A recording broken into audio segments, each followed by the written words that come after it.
What's going on? It's another beautiful podcast with Jason Bonello. What's going on, Jay? Not a whole lot today. Just getting some updating the portfolio and doing some marketing. Marketing. How are you doing? I'm fine. I'm good. It's a good morning. It's a good coffee morning here in Da Nang, Vietnam. Nice. How's Hong Kong treating you? You finally get some good It's all weather? right. Yeah. Yeah, doing good. Getting ready for my son's birthday party this weekend, which Oh, should be that's fun. awesome. How old's he gonna be? 5. 5. Nice. Yeah, he's getting up there. Yeah. Not a teeny little kid anymore. No, not anymore. That's great. You guys gonna have a party at the house or? Yeah, barbecue. Nice. I'm not gonna post this till Sunday, so you don't have to worry about people crashing the party because they heard about it on the podcast. No, not that you'd worry about that anyway. You just kick them out, but no, it's cool. So, hey, man, you got anything you want to talk about? Or I've been watching this thing in France a lot. It's crazy. Yeah, it is crazy. Those people are like hella pissed. Well, the French are good like that, though. I Yeah, mean, it's probably a little too extreme over there. I always said that France and America were like opposite in that regard. Like, in France, the government's afraid of the people, and in America, the people are afraid of the government. yeah, for sure. Are you tapping on Which is, something?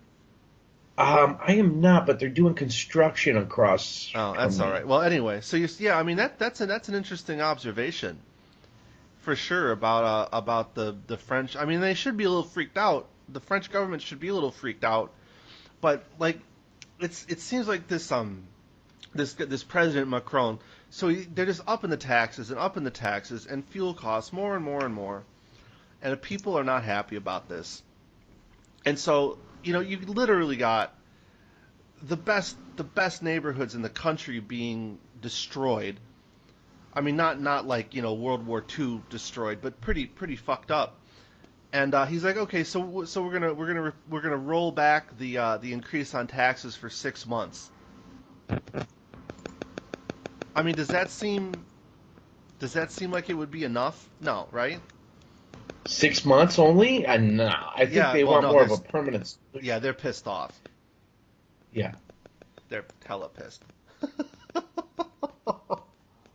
But I give them credit, for standing up. I mean, although the violence is never a good thing, but um, like take Hong Kong for instance. Was it a couple years ago, 2, 3 years ago? They had the Umbrella Revolution. Right? How'd that go? Well, it amounted to basically nothing at the end. I mean, one of the students was arrested. The guy, I forget his last name, but it was Josh. Mm-hmm. They said that he's the one who instigated the whole thing, and then I think there were One like student. mandates. Yeah, then there were mandates that came down all through Hong Kong University. So I think Beijing has intervened even more, which they're not supposed to be doing, and that was the whole point of the Umbrella Revolution. Right. And I mean, that's what it got called because of the tear gas and everyone was using umbrellas. But it lasted a long time. They shut Central down for quite a while, Right. Well, and that's they did it crazy. peacefully. Then there were like hired thugs brought in to instigate violence on the protesters' side, Right. and basically um, give the green light for them to come in and with force to shut them down. And I mean, it was all BS, it was all Sure. nonsense. And I hand it to those kids doing that. You don't see that going on in the States, and in the Not much. States, and in America, it's in really bad shape. A lot of things, and in Europe for that matter. And who do you see where they're doing that? Okay, Greece, they did it when they went bankrupt. Sure. They got up. France is doing it all the time, Yeah, pretty much. and here was the only time I'd seen it.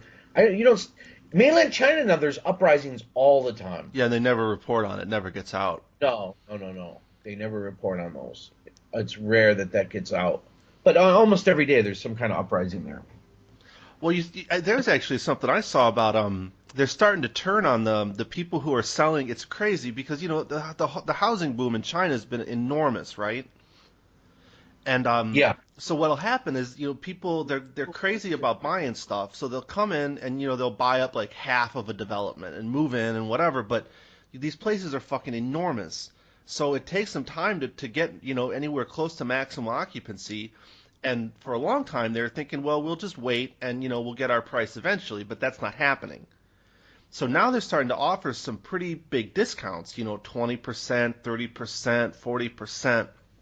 And the people who bought at the whatever at the price that they offered them out at, when everybody was hot for it, they're starting to attack the real estate offices.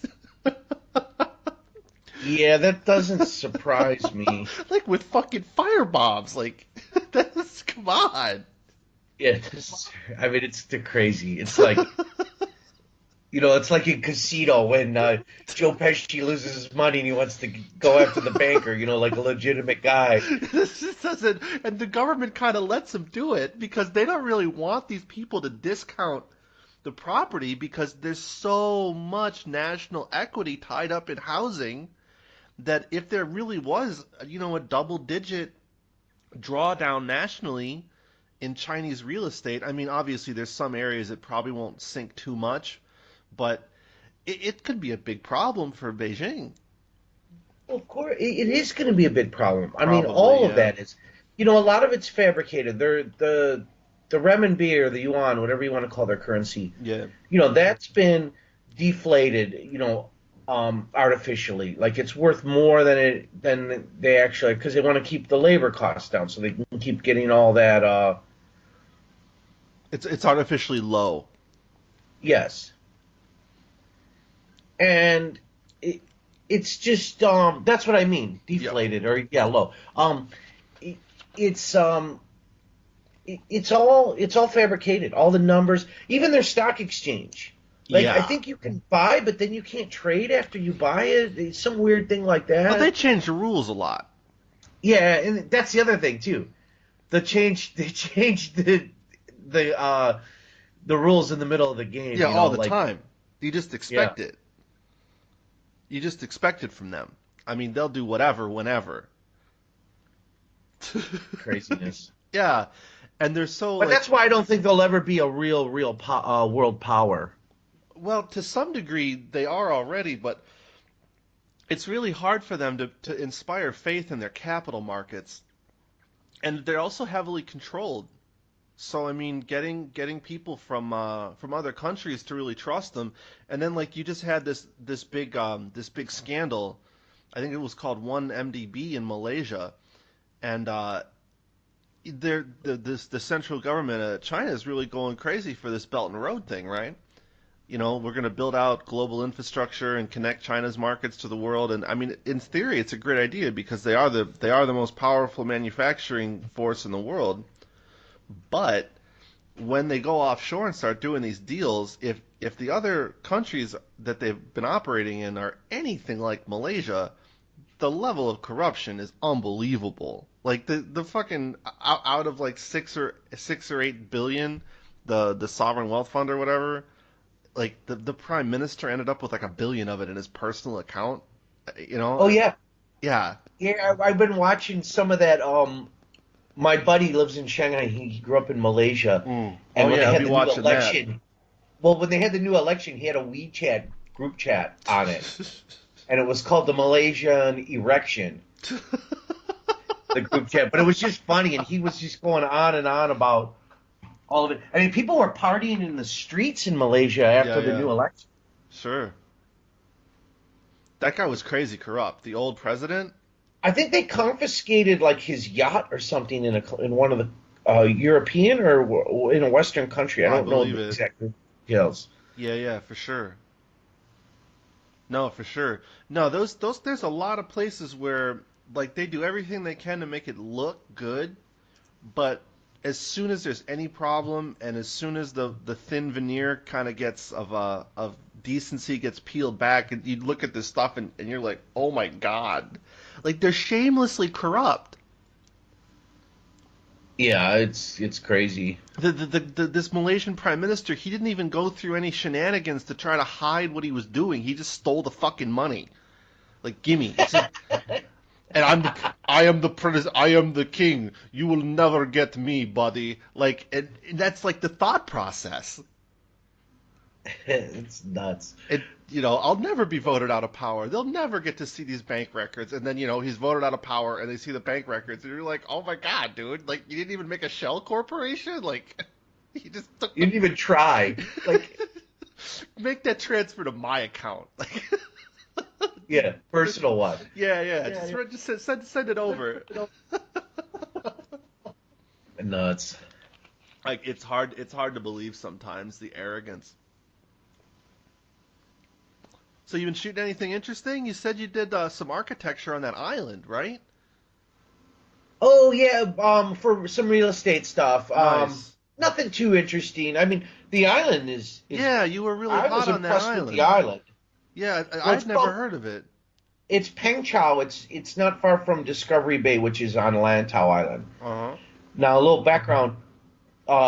Discovery Bay, it always reminds me of like the suburbs in America Really?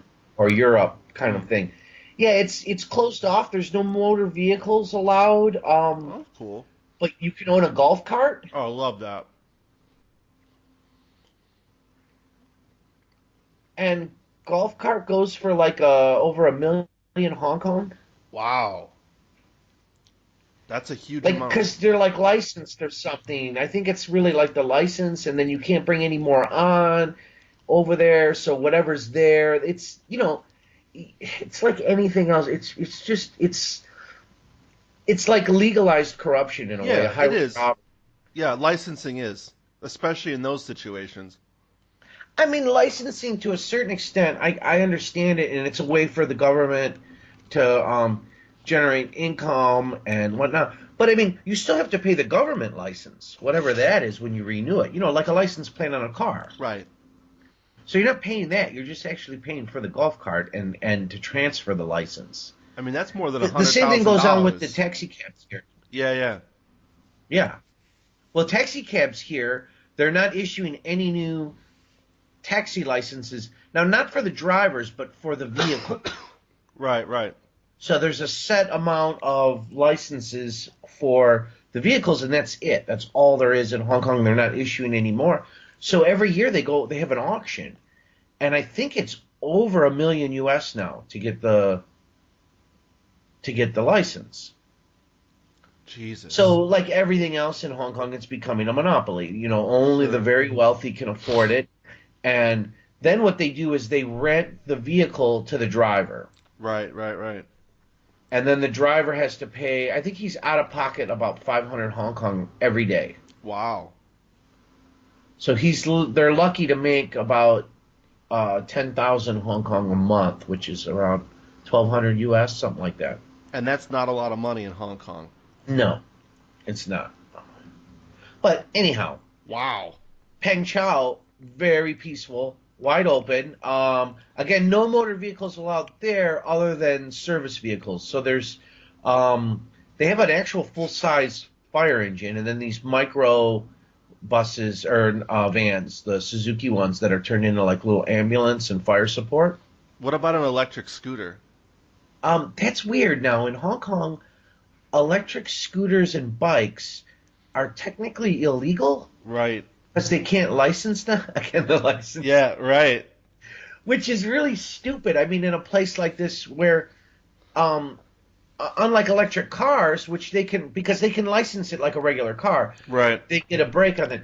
Now, I know the police here were using some electric motorcycles, but I think that is a similar type of thing as the electric car, where they're legal to drive on the road, so you just license them like a regular motorcycle, even though they don't burn petrol. Sure.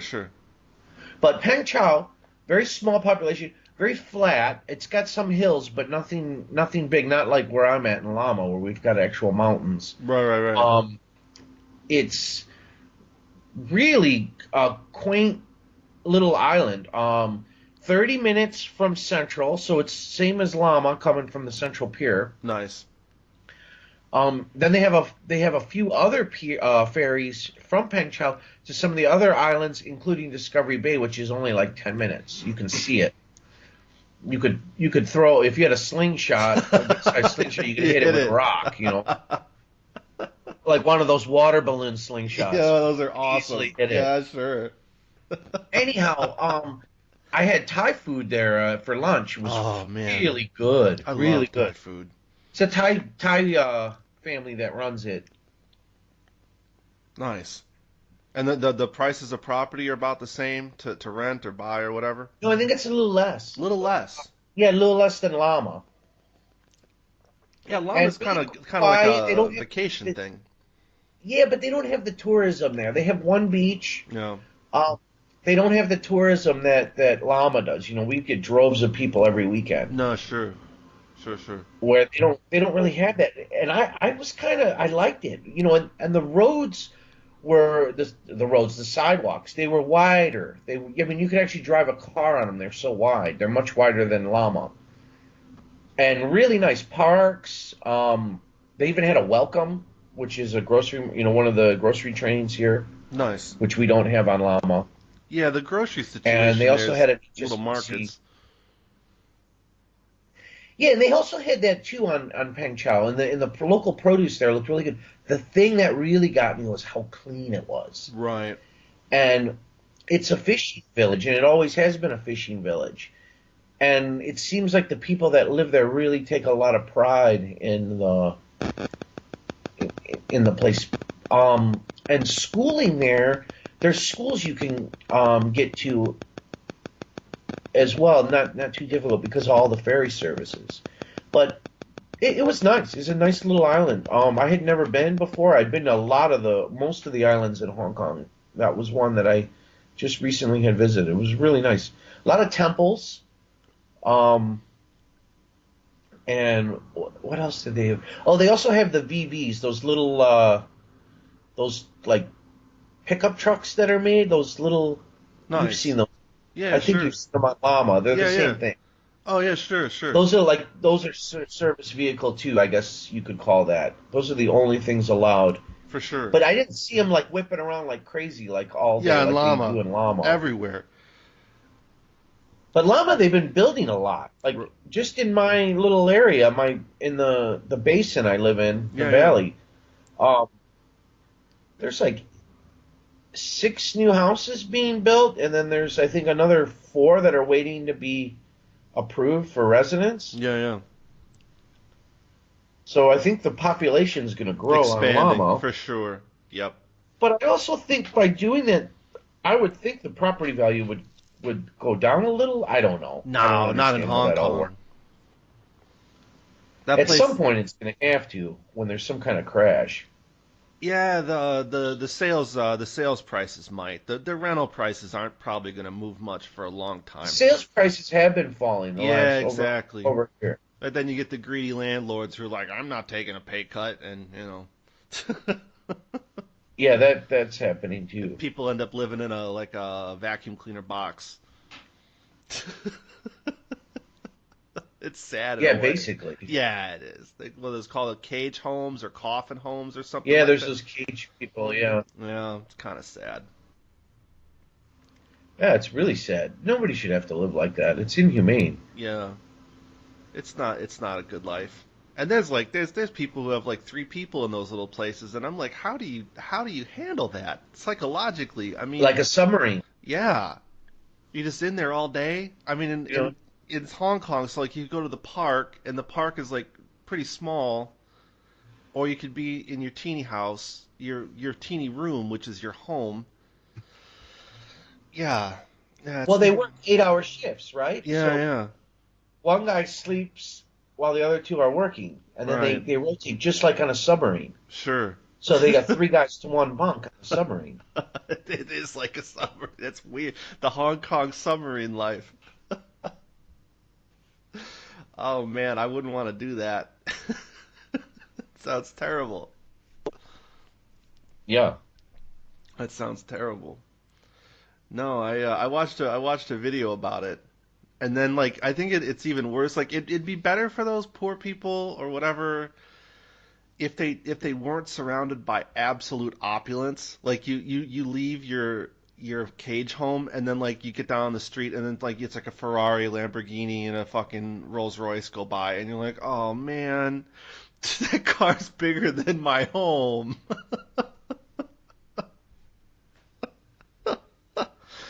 That would be hard to take. Yeah, but it's weird that with the Chinese, they almost like are congratulatory towards people like that. Oh, you should be. I mean, good for them, but I mean, they're like, "Oh, good for you, you did it." Like, you know what I mean? They're kind of like that. A lot, not everyone, but you get it quite a bit of it. sure. No, I'm not saying hate the person. I'm just saying the situation would be hard to swallow, man.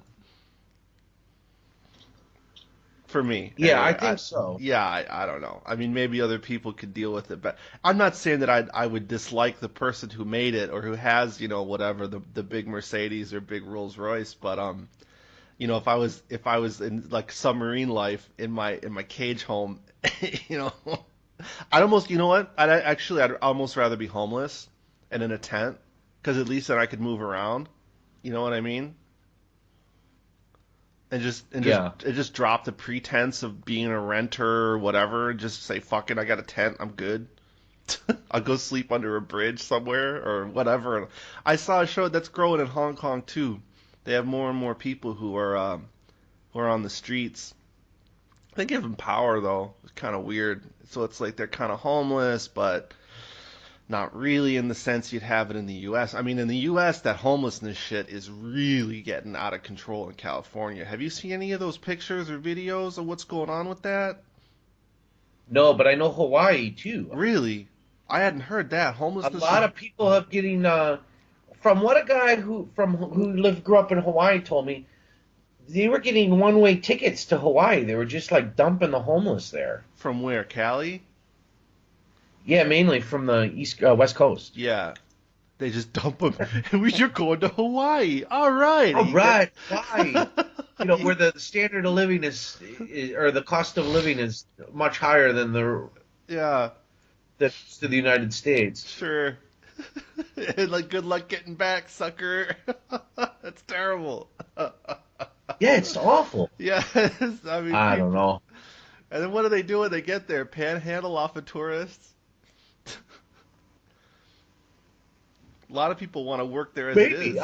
They get put on one section of the island, though. I heard from what, like a lot of where the military bases are. Really? I don't know how true that is. That's what I was told. Like an Escape from Oahu, like it's Escape from New York, but Escape from Oahu. Who wants to leave? Like, really, it's Hawaii. Like, if I had to choose a place to be homeless and they weren't like, if the police weren't actively antagonizing me, Hawaii would be all right. I think that'd be pretty high on the list for me. Yeah, I mean, that's not bad. You got good weather, you got coconuts, you could go fishing. I mean, it's a lot going for it. Yeah, I'm. Yeah. Well, if my wife and I were talking about like if we had to move back to Yeah. the U.S. We were always saying that Hawaii was an option. Like, Sure. I mean, Absolutely. I told some people here in Hong Kong that once, and they're like, "Oh, it's expensive there," and I'm like, "Are you listening to yourself?" Yeah, from We live in freaking Hong Kong. That's great. I'm like, what kind of asinine shit is this? I heard that place is kind Oh, of expensive. Yeah, dude, it is, but Yeah. like compared to Iowa, not compared to Kowloon. Oh man. No, especially for you, you're doing the high-end photo thing. That's one of the best places in the U.S. to shoot. I mean, that and Miami, basically. Yeah, Hawaii, yeah. Yeah, oddly enough, I did a little research. Not oddly enough, but I did a little research to just to see, in case we were going to go there, and what the commercial market was like there. And from what I saw, now I just did a quick Google and like only went through the first 3 pages. So that doesn't necessarily mean my little case study was accurate. Yeah, whatever. It was enough for you. So Case you went study. through. So yeah, case study. So I'll definitely link to that in the description. But so like 3 pages of Google. What did it have to tell you? Well, just the work I saw was it wasn't bad, but it wasn't great. Like it was mediocre stuff like that I Sure. had saw from a lot of the photography. Um, not to knock it, Right. Right. it was all very sellable stuff, but it wasn't like I don't know. I guess I was expecting more. I don't know what I was It's expecting exactly. Hawaii. They should be But there, killing it. of course, that's what I thought. I thought it would be like, like L.A. or New York or, any of the big cities that are putting out, Chicago, even Phoenix. I mean, all the big cities tend to put out good work, even Absolutely. the lesser known cities in the U.S. But, like I said, that's not a fair assessment because I just did a Google thing. So that doesn't mean there isn't somebody over there or a bunch of people over there that are really putting out some amazing stuff.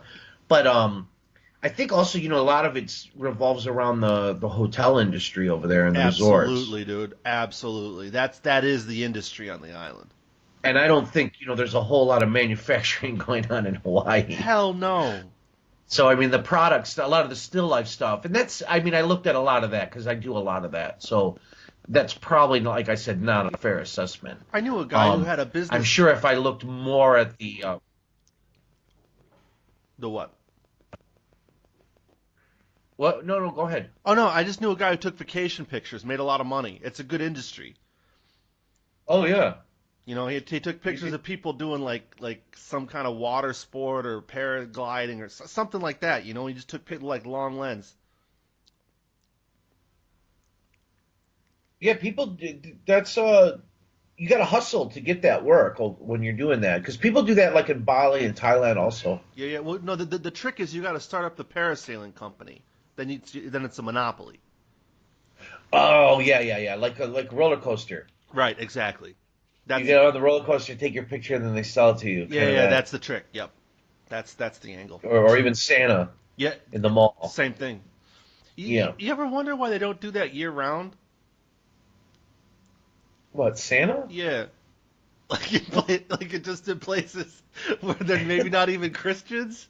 Like it's just a kind of like a guy you can go sit on his lap and tell him what you want. I think that's called a lawsuit, Nick. No, because think about it, like nobody like cares about what People are like I want this, I want that, and like nobody cares, right? So you can have these guys sitting around, and for like $5, you can go sit on his lap and tell him what you want. it'll, be, it'll be That like, might be good to do outside of like some bars and nightclubs. and then People he'll be, drunk, they go, hey, let's go get a picture with Santa. then he's like, hey, yeah, man, I'm gonna come down your chimney and shit with what you want. You know what I'm saying? What a fucking weird story. That's bizarre. That's so funny. It seems weirder when you take it out of context. Like, but motherfuckers are going out there right now with their kids, and they're like, "Yeah, you're gonna sit on some weirdo's lap, and you can tell them what you want." Cause I'm tired of hearing it. Well, what's funny is when they're really little, they usually a lot of them cry when they go on Santa's lap, Yeah, sure. and probably with good reason. Yeah, It's scary shit, right? terrifying. It's a weird And cultural then ritual. when they get older, they get excited about it. Well, yeah, because they think they're gonna get something they want. They think that this is like an instant way to get your desire. Like, oh yeah, Christmas is coming in 3 weeks. You got to go tell Santa. Right. You can write him a letter too, and I'll send it to the North Pole. I mean, this is some high grade bullshit. I love it. And like you got probably millions and millions of children around the United States who, I mean, I know I believe that shit. And then like my parents would fuck with me, and they'd leave like they'd be like Santa might leave you like a fucking piece of candy somewhere. You should go look. And you're like, oh my god, it's real. Oh my god, it's fucking real. He must have got my letter about how I Yeah, but love come candy. on, when you're a kid, it's great. Man, I don't know. Yeah, what if I had kids? I don't know. I think I do it. I think I do it just to fuck with them. And You sound like my wife. right? They had like what was it, the Elf on a Shelf?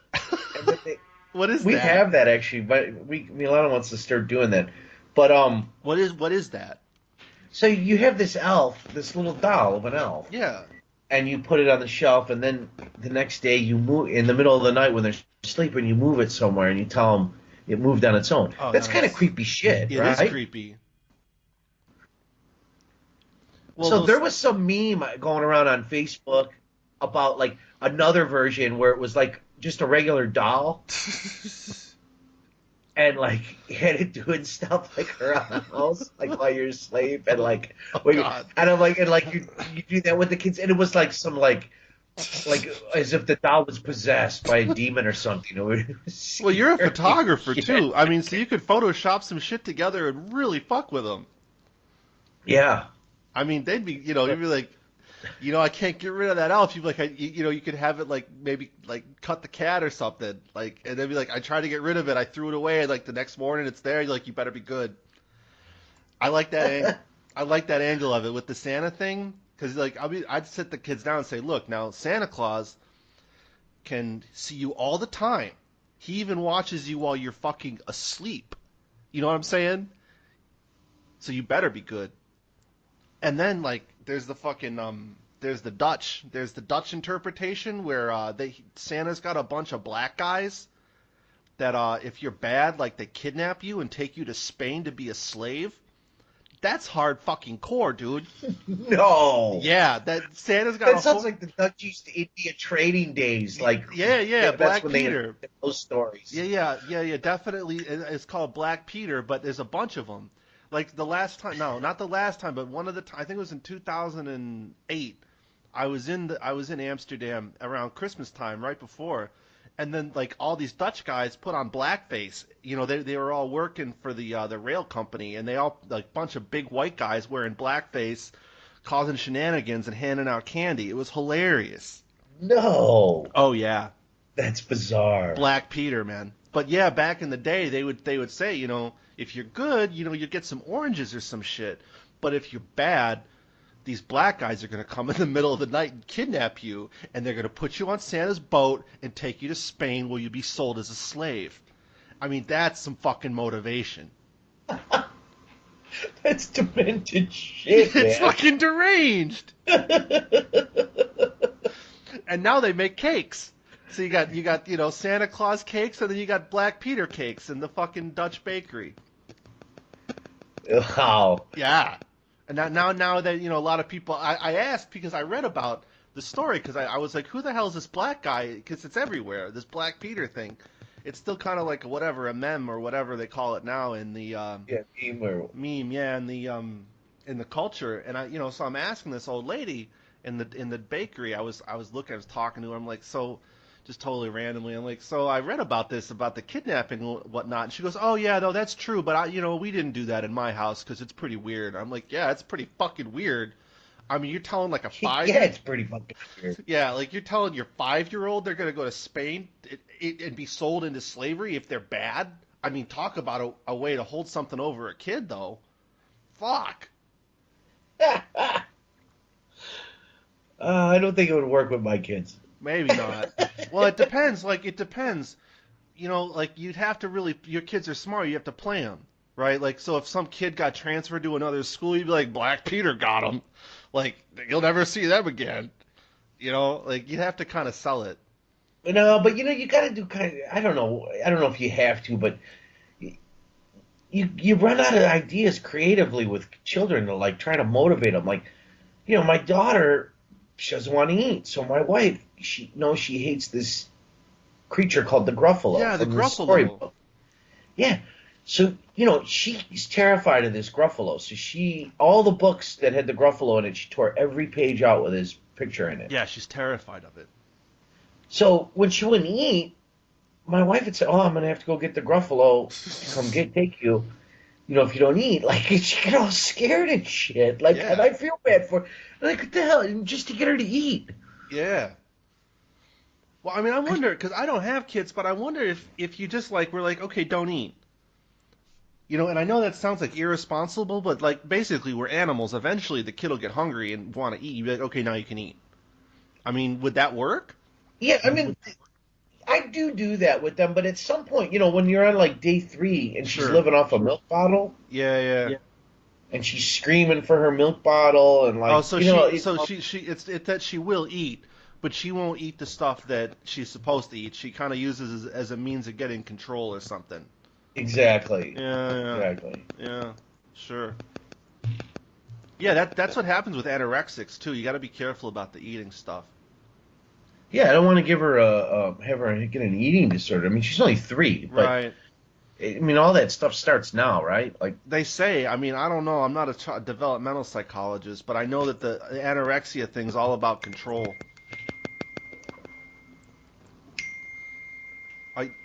What is that? sorry, that's my phone. Oh, it's okay. No, I didn't know if I was hallucinating or something. I get those on the edge of It might sleep. be.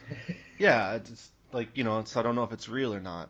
I mean, I suppose it's all real. It's just not real for other people. Is it? We don't know. Yeah. It's funny. My son, he's all interested in the planets in the universe now, Nice. which is cool because I'm interested in that, and I remember my father doing that with me. So it was cool, because we've got YouTube. So I went on. He wanted to know how the planets were made and the sun. So I watched. They had this this documentary we watched on YouTube, and I think it was taken from Discovery Channel or something like that. But the animation that they did, it's really cool. So you see the swirling gas, and then it turning into stones and Yeah. getting bigger and bigger. So he was actually able to kind of visualize it and understand it. Because if you explain it, even some adults won't understand it. Yeah, But if you have a visual aid, and then he wanted to see, how big things were in relationship. And there's this great thing. I mean, it still blows my mind.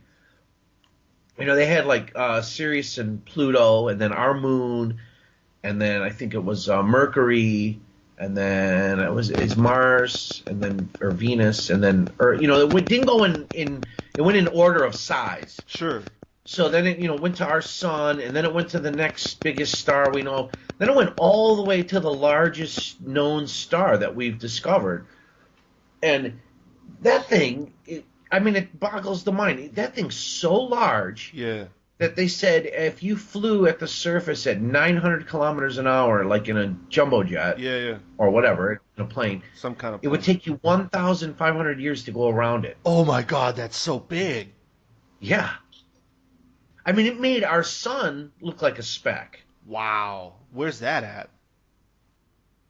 I don't know exactly. Somewhere but out they there. were just showing it. That's big though. But I'm like, how is that not like a black hole? Like, the thing's so massive, Yeah, right? I don't understand any of that. But it was cool. Anyway, Yeah. he was seeing that, and he kind of understood that a bit when he was seeing the size comparisons, And then they pulled out, and then they were showing the distances of time, like 1 light minute, 1 light year, how long it takes light to travel these distances, right? Yeah, sure. Then it went and showed the deep field image Hubble did of all these galaxies. And then it showed the bubble of the known universe. Yeah. And then it pulled out and it said, well, what's beyond that? And it said, and it had a question marks in the multiverse and all these different universes. And they were, they illustrated this in the animation. And it was saying, who knows what else is out there? And it said, and who knows what the laws of physics are outside of in each of those? It could be different laws of nature compared to what we have. So I don't know. It was just interesting, and he started to realize that. He goes, oh, and he was talking to me about it the other day. So I know he probably doesn't talk about it, but he thinks about it time to time, and then maybe he's laying down to go to bed or whatever, just like us. Right. And he's thinking of these things. Then he was questioning me about it, and he goes, "Oh, we don't know what's out there, No, no idea. beyond that." And I said, "But there's got to be something, right?" And he's like, "Yeah, it makes sense." Yeah, and you should get him on some subatomic shit too, because that'll fuck your mind up too.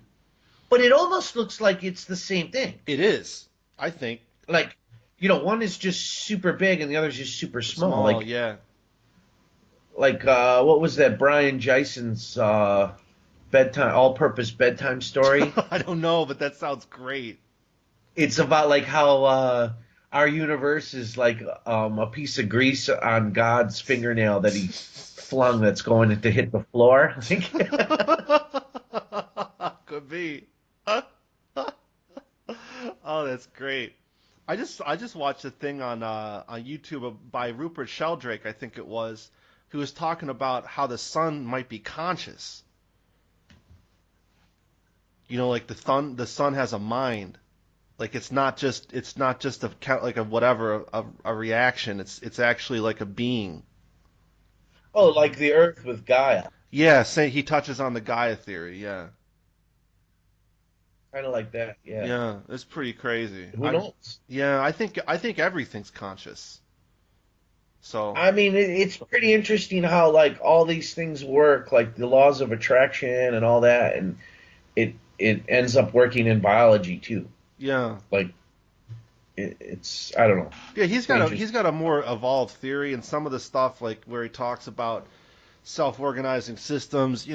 I think it's good because it kind of moves past kind of this materialist philosophy where everything's just dead matter, and consciousness, as he puts it, is just this super rare thing that only happens inside of human brains. And I'm kind of like, yeah, that seems like bullshit to me. Like I think that Well, I think a lot of that stems from our the Christianity Yes. and hierarchical Yes. order of things. Like, Yeah, and the Descartes. Yep. yeah. And then when like the church, like, because a lot of Descartes theory, or Descartes, as I was saying the other day in another podcast, a lot of those he saw God and angels. That was a fundamental part of his cosmology. And then when Christianity kind of exited the popular mind, they just stripped it out, and they're like, yeah, well, we're keeping this interior world and exterior world, but the rest of that cosmology, trash bin. So I think that's overlooked. Wow. So he was kind of into the ancient aliens already. Well, yeah, I mean, yeah, sure. I mean, depends on what you want to think of as angels. You could think of them as aliens, sure. I don't know. I don't know any of it. Well, they don't live here, so they are aliens, right? Well, they might. Depends on where here is. True. Yeah, they might. Yeah, I mean, They might be in that hole in Antarctica that everyone talks about. That the I Nazis met a flew out guy. of. It's funny. Two weeks ago, I met a guy at a bar who works in Antarctica. He's got a crazy No, schedule. what? Yeah, he works in That's Antarctica. random. I mean, there's only like 30 people that work there. No, there's more than that, but you're right. No, it's like 10. No, but I don't know. It's a couple hundred. Yeah, but, no, but I mean, come on. How many Sure, people yeah. go to Antarctica? Very Not that few. many. Well, and he says there's always open positions for, like, he's an electrician. Like, he's just a straight up university educated electrical engineer. Nothing crazy. He's like I'm not accomplished or whatever, but they only work 6 months out of every 2 years. So you have like a 6-month shift there, and then you get like a year and a half off. I mean, you could. Why is that? Well, because it's fucking Antarctica, man. That place sucks to work. True. Well, Yeah, there's all those. isolation, Well, no, but there's cold. all those monsters that come out of that hole too, and that's half the job is killing them. No, I'm kidding. But he said there's no monsters or big giant hole. But I don't know. Because I asked him, because a lot of I don't know. the I've never been there. yeah, he says there's nothing. It's just a bunch of frozen shit. He said it was cool, because a lot of like the Shackleton expedition stuff is still there. You can just go see it. They have like day trips where you can Oh go. yeah, it's frozen in ice. Yeah, it's frozen. It's just gonna sit there for quite a while. He said that was pretty cool. Yeah, that's got to be pretty neat. But yeah, I asked him about, is it the edge of the Earth, like the flat Earth thing, or is there a giant hole where the Hitler aliens live? And he's like, nah, I haven't seen that. It's probably not there. And so, but you never know. They could be hiding it. I mean, I wouldn't be surprised.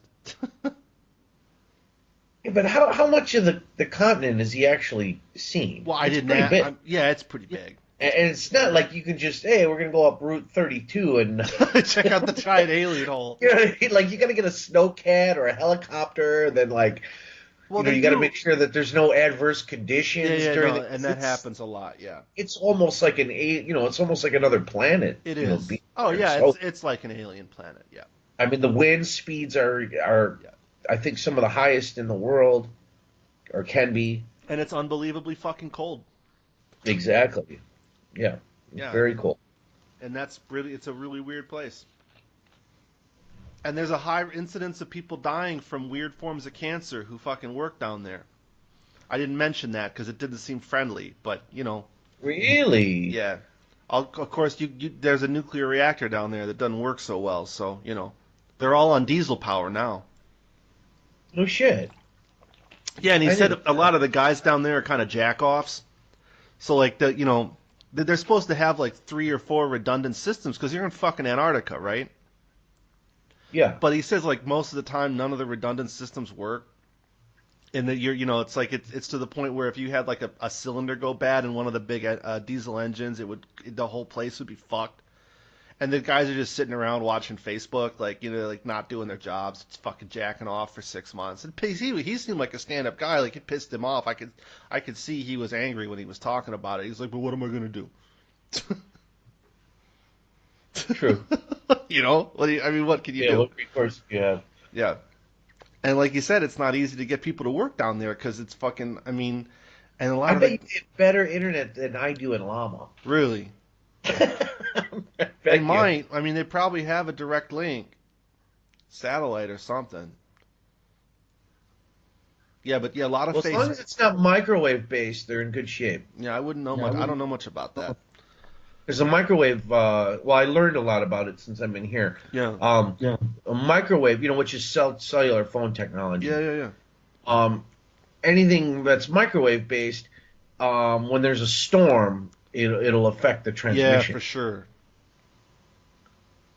Yeah, So like when the typhoon was here, my internet was completely out. Really? Yeah. Man. Typhoon, huh? Yeah, we had a big one.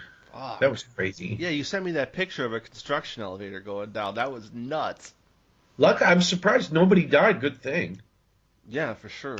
We were lucky. Nobody died, and the injuries here weren't too bad either.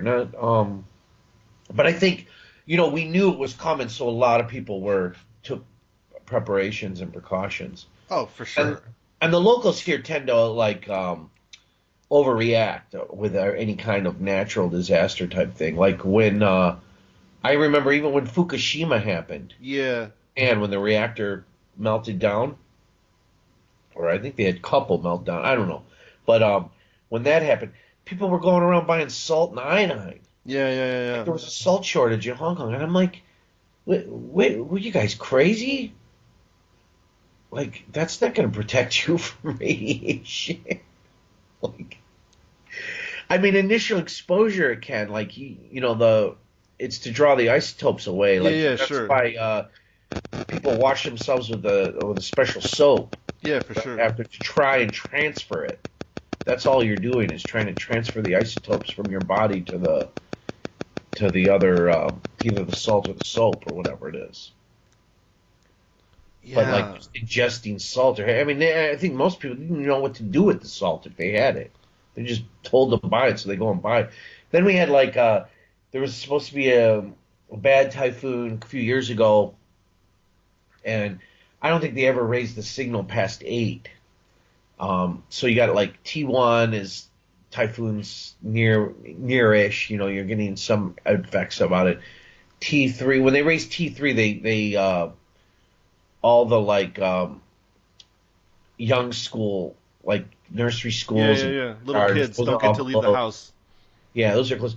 But then when they go to T8, they close all the ferry systems, all the boats Yeah, it's like because shut down, like shuts yeah, they shut everything that down. because it's just dangerous because the sea starts getting bad. Then when they go to like T10, Whoa, T10. I think that's the highest signal is T10. Woof. Once that, I mean, that's like full on, like the hurricane's here or Yeah. the typhoon's here. Yeah, yeah. Wow. But we had one a few years ago, I remember, and I mean the grocery stores were empty. People just went in and like, I mean, it's a typhoon. It's not going to be here for a week. You know what I mean? Like it's here and then it's gone the next day, and then yeah, okay, power could be out or something, or you could have, but you're not going to starve to death. Like it's not like we've Yeah. got an earthquake or Yeah, yeah, yeah. That's great. They're like sitting in the living room polishing up their spear. hey, do you remember John Paul, Randy G's buddy? Yeah, he was great. The guy who worked out in California. You know his house burned down from Oh, no, those really? fires out there. Oh, that sucks. He was a cool guy. Yeah, he moved to Malibu. He had a house in Malibu, and I guess he's engaged. So Oh, jeez. Randy and them, they and a few of their friends, they put a GoFundMe page together for him. Oh, great. Well, So if you want me to throw a raise- link, I mean, not a lot of people listen to my stuff, but hey, I'll put not yet anyway. I'll put Um, a we link could, yeah. a link in description for John Paul. Great guy. Great Oh, he is a creative great guy. I Yeah. always liked JP. Yeah, yeah. He's, JP is a good guy. He's really wicked cool. When he'd ever come into town, I always got to work with him and hang out. He's Yeah, I always worked fun. with him a few times. He's a good guy. Liked him. Really Yeah, he's mellow, really good. laid back. Yeah, and good worker. I mean, he's Oh, got, yeah. and he's a very creative guy too. And For sure. but anyhow, yeah, his house. So they're trying to raise 25,000 US. I think they're probably over halfway there now, Awesome. I'm glad to hear that. which is good. But he lost everything. Man, no insurance? I don't know. I would think you have at least. I mean, that's pretty mandatory. I know in Michigan you have to have fire insurance if you have a mortgage. Yeah. I would think the others, I don't know. Each state has different laws, so I don't know what California is like. But I would think California, with all the natural disasters they have, Yeah, yeah. Well, anyway, I know hey, that's flood insurance is always super expensive. expensive, yeah. No, but a terrible shame all the same, whether he had insurance Yeah, or not. horrible. Yeah, Horrible. yeah. Man. And I mean, and more so, I think, I was thinking about it like if I lost everything, a lot of stuff, big deal. Like, Yeah, a lot of it, yeah. you can all be replaced, but like things like your photographs, or family mementos and things like that can't be replaced. That's the stuff that really kind of sucks. Sure. I mean, hey, it's all going to go at some point, but still, you know what I mean? Yeah, it's nice to have for your kids to have to kind of sense of continuity, stuff like that. It's really nice. it's nice. I mean, Yeah. it is. It's nice to have that stuff. Sure. Sure, sure, sure. You can get all existentialism on it. Be Well, like, I mean, you will lose the everything world eventually. view of the yeah, but I mean, come on, like, people live day to day. I try. I They're not living in a monastery. I don't. There's no booze and women in the monastery, so I'm not into that. Yeah, I hear you. Yeah, I mean that's. Although I'm not much in. I'm not drinking right now. So. No, you shouldn't. They don't let you have anything else either. So it's pretty regimented. You kind of have to get up early. There's a lot of meditation. And none of it sounds very appealing to me. Yeah, nor I. Yeah, I mean I mean that's not a problem to get up and meditate. At like 7 a.m. But getting up at like 4 like every day and meditating for 3 hours, to me it seems like a binge. And like then you do it for like 30 years, and it seems like you're binging. I mean, that seems like a pretty hardcore meditation binge. It's like, why don't you go have sex or something? Like, no, dude, I gotta meditate at 4 in the morning, and I've been doing it for 18 years. I'm like, oh, okay. That I haven't seems, spoken in 30 years. yeah, it seems excessive to me, but middle way and all that, which is apparently is a lot of the same thing every day if you're a Buddhist monk. But they tend to be good people, so I give them money. You're not supposed to do that.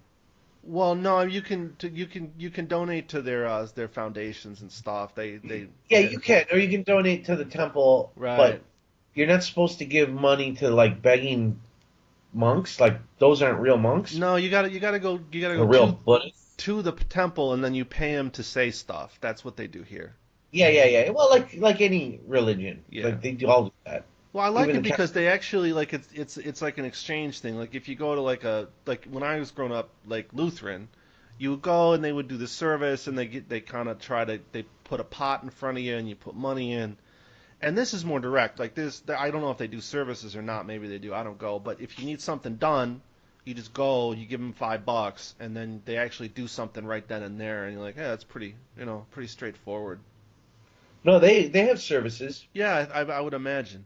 I went to a funeral, a Buddhist funeral Yeah, for here sure. in Hong Yeah, Kong.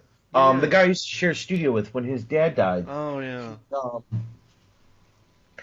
um, they had actually his mother rented out the or had a private um I don't want not mass, what do you call it? I don't know. Ceremony Yeah, ceremony, funeral at the ceremony. temple where the big Buddha is here. And it was pretty cool actually. Sure. But it was a lot of like standing, kneeling. I was like, wow, Yeah. this isn't it the Catholic Church. Yeah. Yeah. That's yeah. I'm not really into too much ritual or rigid cosmology. Like as soon as they're like, if you like, some guy was telling me like, if you eat a fish or you kill an animal or eat animal, you go to some kind of hell, and I'm like, fuck that. I'm gonna eat animals. I kill animals and eat them sometimes, and not recently, but I would, and I don't think it's a big I have, problem. yeah. Yeah, I don't think it's a big problem to do that. Most of the world is eating animals. Yeah, so I don't Even know the Indians that about say they're that. vegetarian, they'll eat chicken Yeah, and the fish, chicken. Yeah. and that's vegetarian to them. Well, and like, what's up? Vegetarian's cool, but what's up with the plants? Like, they're not conscious. Like, it's basically a holocaust every time they harvest. I mean, it's just a different life form. So, like, cow no, but wheat yes. Like, I don't know, dude. It all seems very judgmental to me. Some's got to die for something else to live. That's the way Yeah, it I mean, I works. think I people didn't make need, the rules. yeah, people need meaning. They want to have rules, or they want to say, well, I'm doing the right thing, so I'm, gonna go to Buddhist heaven or Christian heaven or whatever. Like, I didn't eat fish on Okay, did you ever Friday, see or whatever. American Gangster? Oh God, yes. Okay, Yeah, do like you remember 50 the fucking part where times. he's in court with his ex-wife about custody of his child when she wants to leave to go to, I think it was Vegas or whatever, Oh and yeah, take the son? Russell Crowe. Yeah, Yeah, but she's yelling at him. She said, you know, you think you're better than everyone because you didn't take money and you're not a dirty cop, but you cheated on me and you cheated on your son and you're a womanizer. And she's like, you're going to the same hell that you locked those people up away. She's like, you use that as a way to like redeem yourself. And I think people do that in their life. I mean, whether or not she was right, yeah, the theory sound. I mean, I think people do that in their life in other aspects. sure. They'll overcompensate one thing to take moral high ground on it, or have some kind of philosophy on things in order to justify maybe something else in Sure. their life that they, I don't know. That's just my theory. Well, no, Alan Watts actually talked a lot about that. When you're young, he was talking more about guys and girls, but you go out, you get drunk, you hook up with girls, you go back into, oh, dude, I did this, I'm so badass, this and that. And you get older and you're like, oh, I gave money to these people and I did 40 hours of meditation and I'm so good and I do yoga and I'm gonna live forever. It's all the same egoic bullshit. It's just fucking ego. It's just you, Yeah, the penance, doing yeah. your penance. Yeah, or whatever. However, it's the same competition. It's just instead of doing wrong, quote unquote, you're doing right. But you're not really letting go of anything. You're not saying this is beyond my control. I didn't make me. I didn't make this situation, and to a large extent, I have no control over what happens in it. And I mean that's reality. And people hate that. People hate it. Yeah. They really don't like it. But that's reality. I mean, even think about language. Like in some ways, like as a creative, you have to have some level of ownership over your work because how else, how else could you continue to be creative? But it's like someone saying, well, I use language in a way that's completely different than anyone else, or this is my work. And it's like, well, first of all, if it was just you, it would be worthless. It'd be like having your own kind of money. Unless you have some kind of social acceptance, what you do is meaningless and thusly without value of any kind. I'm not just Yeah. talking about financial value. I'm saying it is a valueless, meaningless proposition. It's chaos. It's a very interesting thing to me. Yeah, it's like just trying to make up a word, and then if Yeah, you're the only one that gibberish. knows what that word is, it's nonsense. Yeah, Right. gibberish. And then like even if you were doing that as art and you presented it and then you just, well, what does it mean? And you just start speaking gibberish. It's all open to interpretation. Anyone who's, I mean, you probably wouldn't get too far doing that, by the way. But yeah, I mean, it really does have to have like that thing you sent me, Banksy shredding that painting at auction. You remember that? Right. I mean Yeah. Right. that has significance to me because it works on so many levels that are all understandable. It has social relevance. Right. You know what I mean? But that's not something the artist can Yeah, control. social relevance. It exists because it means a tremendous amount to a large group of people. It is not a personal meaning. I mean, it emerges from personal meaning, but it is not inherently a personal meaning. An auction, for example, the art auction is constantly criticized within the art world because it takes something that is created to it basically out of the creative nature of beauty or whatever, however you want to look at that, and it just puts a fucking dollar value on it, and it to some degree it destroys everything that's good about art in some sense. Yeah. I mean, Nietzsche always said that it was the lion's head on the wall, the rich. Sure, that The art, taking their art is almost like bagging big game. Sure, of course. Yeah, it's a great way to think about it. Great way to think about it. It also creates something lifeless. I mean, to some degree, museums kind of counteract that, but and then Banksy takes it and he flips it on its Well, head. I think museums are great because then everybody can enjoy it, Right. and everyone can experience that art.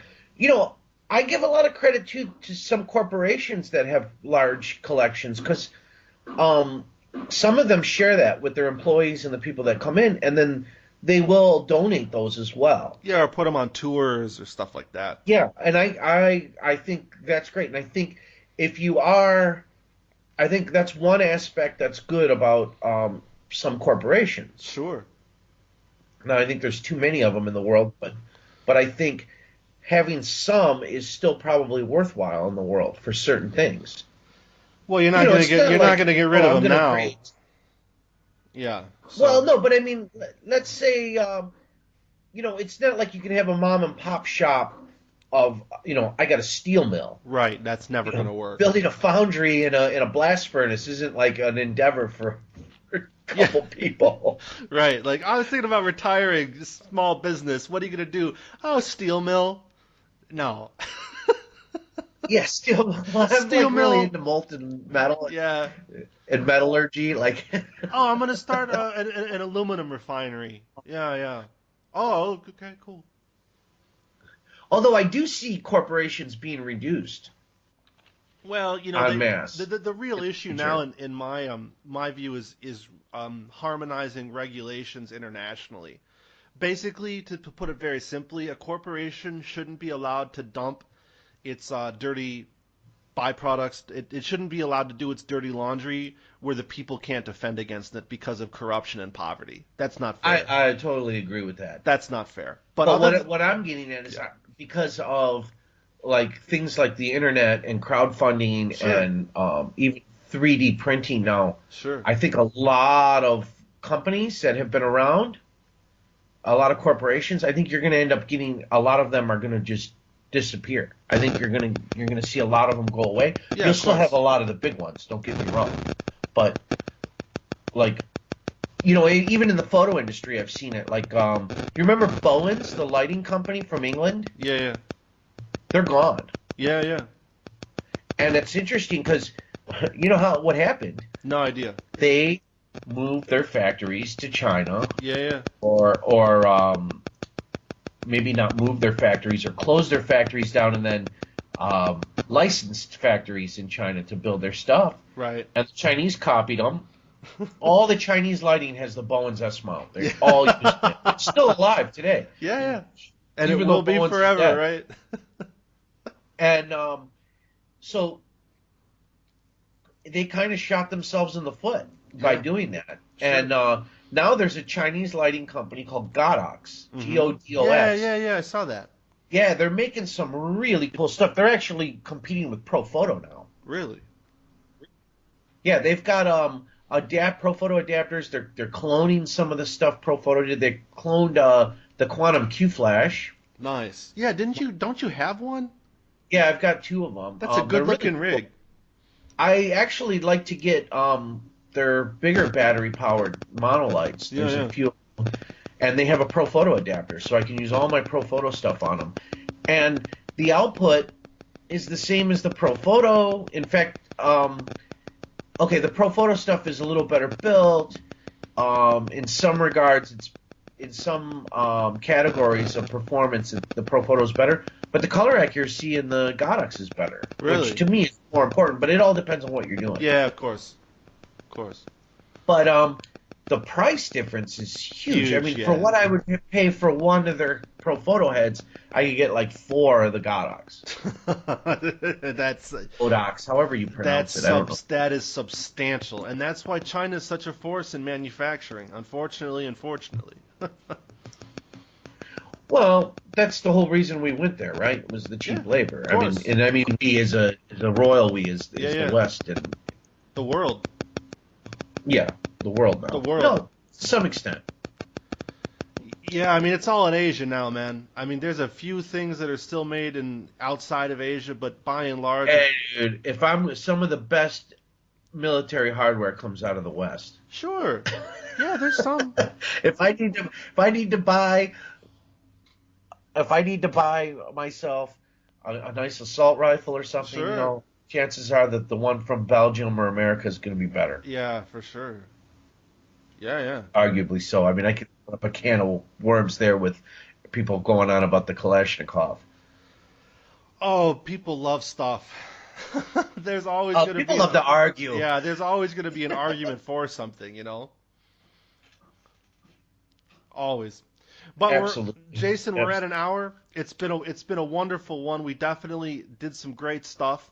I hope you have a great day. We'll do it again next week or over the weekend or something. Sounds great. Hey man, have a great week, and best of luck with the birthday party, and please send hugs and love to everybody, birthday boy, all that. Thanks, Nick. I will. Yeah, have a great day. I'm going to. We'll talk later. Okay, take care. Yeah, you too. Bye.